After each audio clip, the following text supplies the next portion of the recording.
This is the Martial Arts Lifestyle Podcast, where we have conversations with everyday martial artists about their histories and how martial arts influence their daily lives. You are listening to the abbreviated version of this podcast, which is the first 20 minutes or so of the show. Please consider supporting the show by subscribing on our Patreon page, www.patreon.com/malmag, and for about the price of one coffee shop coffee per month, you can get access to 4 new podcasts each month, 1 week before their YouTube release dates. You also have access to all of our existing shows, which at this point is about 100 hours of shows for you to enjoy. Individual shows can be purchased at our Gumroad page. That is malmag.gumroad.com. This week I get on Zoom with Michael Perez, Mike Yuskiw, and Kurt Cornwell as they turn the tables on me and we have a fun conversation. Sit back and enjoy. Welcome to the Martial Arts Lifestyle Podcast, and this is, believe it or not, folks, Season 2. This is the premiere episode of Season 2, and it is premiering if you are a Patreon member on Christmas Day, so we want to wish you a Merry Christmas. And if you are the general audience, it is premiering on New Year's Day, 2024. So Happy New Year. And this episode was a brainchild, I'll say, of Kurt Cornwell, who I have interviewed twice now. So if we look at the board, we've got Kurt Cornwell now 3 times, so he's ahead in the race. If we have a race, that is, and coming in a tie at second place, we have Mike Yuskiw and Michael Perez also appearing here. So Kurt Cornwell's idea was that the 3 of them were going to get together and interrogate me for the opening was it interview or interrogate? I don't know, one of those I words. Anyway, I'm going to turn it over to these fellas and let them kind of run the show today. Thanks for having us, Tim. Happy holidays, everyone. Happy New Year. I wanted to, I just thought it would be a good idea to turn the tables a little bit and take an opportunity for your listeners, your viewers, your patrons to get to know you as a martial artist, but also just as a person.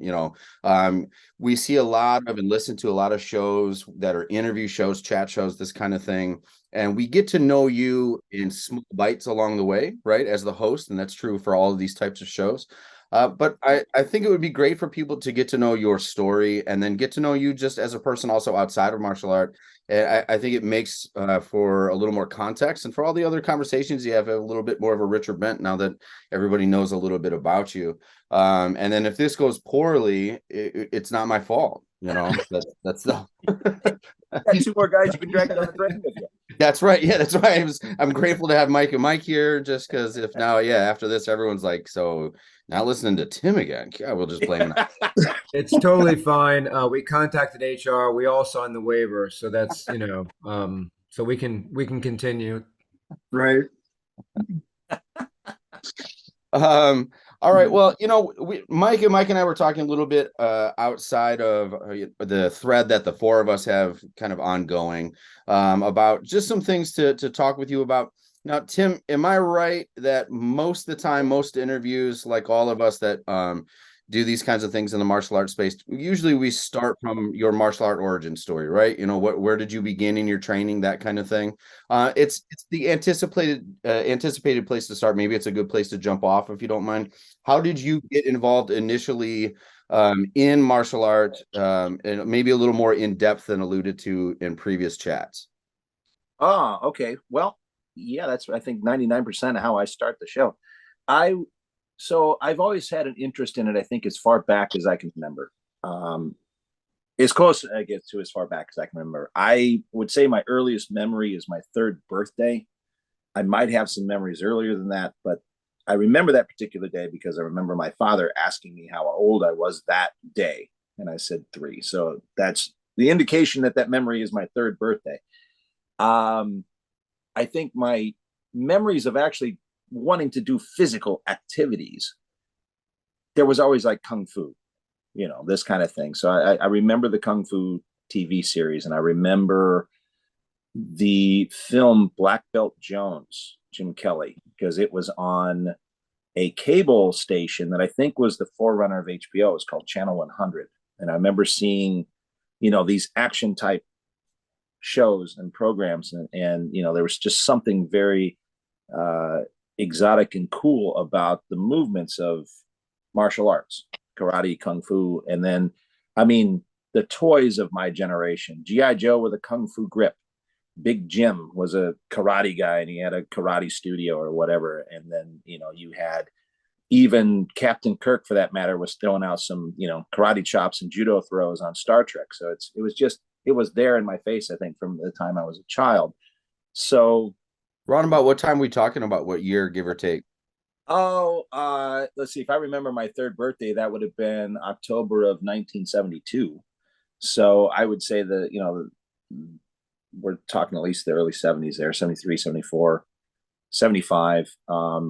Was interesting. It was something I think I talked about in a recent podcast, was when I got into grade school, they had more books and stuff, back in our days, not only electronic stuff. And there was a magazine called Dynamite Magazine in it. And I remember seeing that somewhere in early grade school. And it had this thing that said, Bruce Lee lives on it.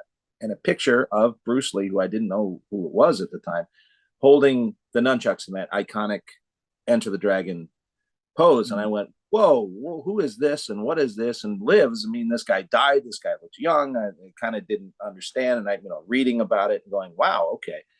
I'm certainly thinking this is probably not the kind of movie I'm going to necessarily be able to watch at this age, but it somehow you do sneak, like somehow like I said, I did see Black Belt Jones, which I don't know whether that was an R-rated film or not, but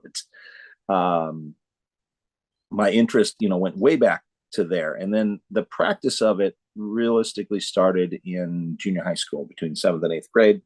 In my 7th grade year, I'd met a dear friend of mine named Ted Watkins, and he was a student at the same junior high school that I was. And, when you kind of go from grade school into middle school, all of a sudden you've got a big pack of kids around you for the most part. Some of them you may know from grade school, and a lot of them you don't, because they're mixing you with different kids from different schools in the larger school. So he and I had become friends pretty quick, because I think I was helping him with homework or something to that effect. And we just got talking in art class about martial arts, and he had already gotten into it and was saying, hey, you should come down and try it out. And I convinced my dad to take me down the summer after school got out, and he paid for the summer for me, which included a free uniform. Kind of cool. Pay for 3 months, get the free uniform. And that's where it kind of started for me. That's how I got into it. And there was it was funny. There was bullying kind of going on. I wasn't always as big as I am now. This is probably pre the massive growth spurt I got. So there was, kind of dealing with people that I kind of, saw later and go, my God, why was I ever terrified by this person? I'm, it's just massively larger than them.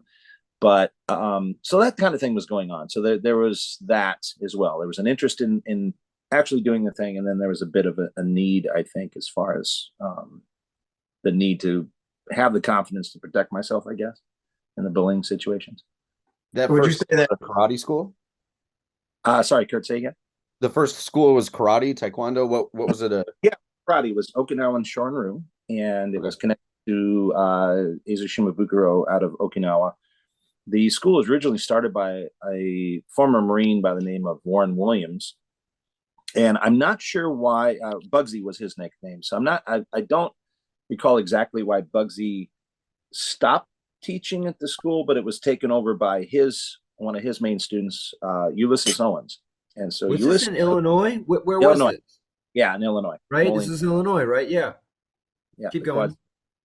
So UC, Ulysses, UC we call him, or Sensei UC. He was a boxer and a PKA kickboxer and a Shorin-ryu karate stylist. And so this particular school was pretty interesting for the given time. So this was 1983, I want to say. Amazing for that time. That combination, amazing. Yeah, because there was a Taekwondo guy teaching out of there as well, and a Kung Fu guy teaching as well. So we had those three things that we could see. You'd have to pay each guy separately to take them, but a lot of the people crossed over in the kickboxing class because a lot of guys wanted to compete even out of all those arts. So that was literally the first class I jumped into. Summertime morning, I'm like, okay, first thing in the morning, now I don't have to go to school. I'm going to go down to this place and train. And so 9 a.m. I jumped into this professional kickboxing class with professional kickboxers, including the man's wife, who had like knocked out the Canadian champion previously and was like ranked number 1 in the world. And we're sparring. There's like this, I haven't even learned really how to punch or anything yet. That here we are doing this sparring as a warm-up. And she goes, bam, and hits me dead in the chest. And I'm like, oh, okay. Wow. There you go. So it was quite real. And there was no kids class because there was maybe 2 or 3 other kids, younger people like me, but they didn't really have a separate kids class. So you're mixing right in with these adults. And the nice thing is, that's really different than today too, because a lot of schools only have kids classes and the adult classes don't do much. Anyway, continue, because that's pretty amazing too. Yeah. So it was great. They took good care of me as a younger person. It wasn't like, it wasn't abusive. They were very practical and respectful of the fact that, yeah, we can kick a 12-year-old across the room. That's really not a problem. So, they didn't do that, but they took it to where I could handle it, I think, and push from there. So it was good. It was a really good opportunity. And then I think within, say, a year, there was another art, a guy by the name of Fernando Pena, I think, locally from the area, that was a black belt and teacher of an art called Shorinji Kempo. And they lost their space. So they ended up moving into our school as well, which was an old YWCA in downtown Moline. So there's a ton of room. It was really a cool location.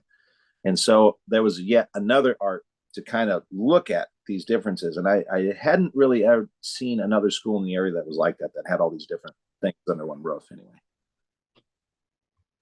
Fascinating. So I think, presently part of your reputation or whatever, you're known as somebody who's an essential part of the Inosanto Academy. And, I know that Dan Inosanto is a big part of your life and you're a big part of that community. Bridge the gap for us. Tell us, like, when did you start that chapter with the Inosanto Academy, and then bridge that gap between the story you just told and that current era. Also, to interject on myself, I can't believe we asked you your martial art origin story. You didn't start with the fact that your first 3 teachers' names were Ulysses, Bugsy, and Fernando. That's like the coolest lineup of, you know what I mean? We're all Dan, Jim, John, like Ulysses. It almost Bugsy, sounds like a and Goodfellas Fernando. karate school. It's absolutely unbelievable. One of the comic book covers. So he hasn't released the comic book cover, but that's on one of the covers, right? I mean, just the 3 of them. Yeah, So it's way to bury the lead there, Tim. Oh man, see, I didn't even think about that kind of thing until you brought it up. That's awesome. Okay, so this is a little bit of a time period. So we're going to cross about 10 years. Well, are you talking about till I got involved in JKD and Kali, or till I got to the Inosanto Academy? Yes. Well, I guess whatever came first, I mean, okay.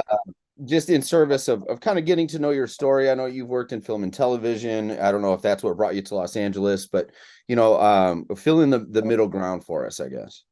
Oh, okay. Well, let's talk about just that part first. What brought me to Los Angeles wasn't necessarily the career. I mean, that did, but I was actually born out here in LA. So there was a sort of this reclaiming of birthright thing that ran through my head about that. Grew up in Illinois. That 3rd birthday that I talk about remembering was in Port Byron, Illinois, which is just outside of the Quad City area. And you know how well you guys live in the Midwest. And well, Mike, did you ever live, Yuskiw, did you ever live in the Midwest, or are you primarily East Coast? East Coast. But you know what, like, nasty winters are like. I survived Beijing and Harbin, like Chinese. Well, I know these. Mid-Atlantic gets like all of a sudden it'll get really cold and they'll dump like 2.5 feet of snow on you in like a weekend. But the DC area is not that bad, Right, but Beijing and Harbin was pretty bad. So I do know cold. I didn't like live in like Buffalo, New York for an extended period of time or whatever. But yeah, Beijing and Harbin was pretty bad. Well, I know my Detroit and Ohio boys. They know. Oh, God. They're getting Weather ready up here is, right now. yeah, it's Lake effect. Stay with almost us, 70 class. degrees the Lake other effect. weekend. Yeah. Okay. Yeah, exactly. So having grown up in that, all my memories. And then we took this trip out here to LA. And I want to say it was the Christmas, New Year's of 83, 84. And we went down to Santa Monica Beach Christmas Day, which is ironically 12 minutes from where I'm at right now. And I remember standing there on Christmas Day and looking at them going, why the hell did you move away from this? Like, we're standing here in short sleeve shirts. Like, what is wrong with you adult people? Why did you move away from this? So there was a strong desire. I never was a big fan of cold weather, even growing up in it. So there was always this big, strong desire for me to kind of come back here. So I had done that briefly after high school for a couple of years. So that was 87 through about 89. And then moved back to Illinois briefly and then to Florida, actually. So I ended up in Florida, again, a nice, another warm weather place in the Tampa area for about 5 years, from the early 90s on.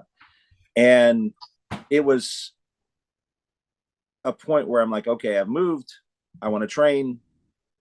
Can I find something like what I was doing? So Shorin-ryu and kickboxing. Not really. I mean, there was plenty of karate and there was plenty of that kind of stuff. And I thought, well, I might have to start back over at the beginning of something, clearly, if you're going to go into something new. So you know what? Let me shop around. And there was some pretty interesting people down there. There was, I think these guys, the Graydon brothers were kind of in the area and they were big Joe Louis people. There was a lot of stuff available. The Seagal films are starting to get kind of popular. So I thought, hey, maybe this Aikido thing might be kind of interesting to try.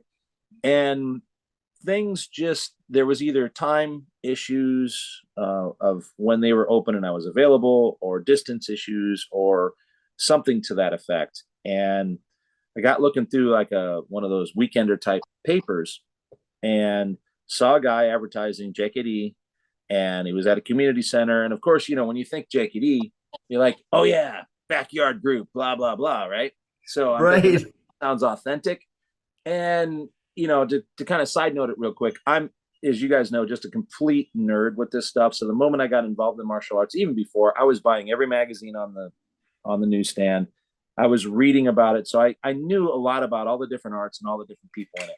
So, with the story kind of taking me to someone like Dan Inosanto, I knew already a long time who he was, what his role was in all this stuff. But I knew this about a lot of the different martial arts as well. And I had a deep respect for the martial arts and then everybody that was in it. So it didn't matter what they were doing. And I knew, if I knew, say, Takabuta or Fumio Demura or Junri, it didn't matter. I knew who all these people were, and I had, just mad respect for them.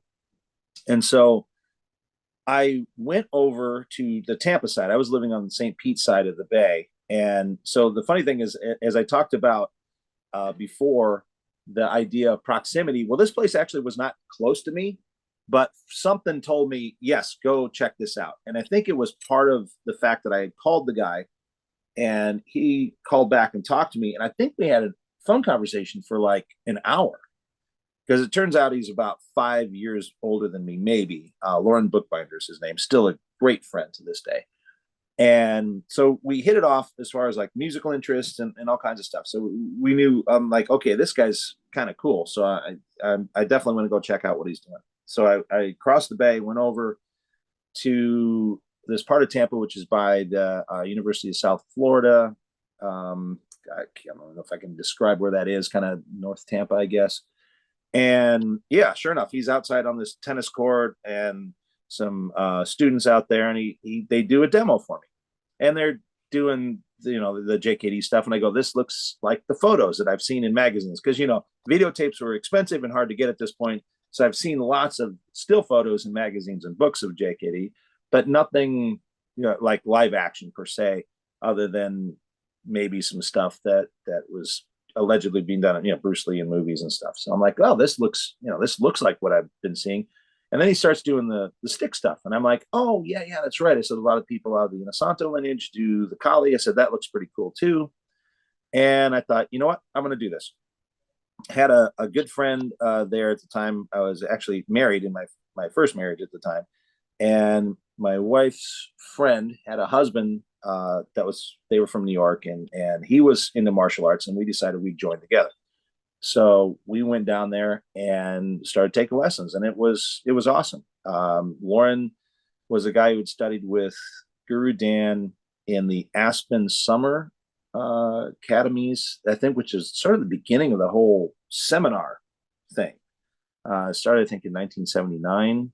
Wow. In 81. So he studied with him, and it was like 6 days a week, 10 hours a day for a summer. And so it was, a lot of intense training, and all the like assistant instructors were all the other names in JKD. So, Chris Kent, Tim Tackett, Vunak, Alphonse Temez, Graciela Casillas, all these people were there sort of as the helpers and the assistant instructors. Richard Bastillo. He said the only one that was not there was Larry Hartzell, because Larry was in North Carolina at the time doing his thing. Right. So right. it was a cool, you're like, whoa, I'm Wow. this whole camp, right? So and he was good, and he was I liked him as a teacher because he was very stickler on fundamentals. So we would spend, the classes were like 2 hours, and we would spend a good 30 to 45 minutes on footwork alone.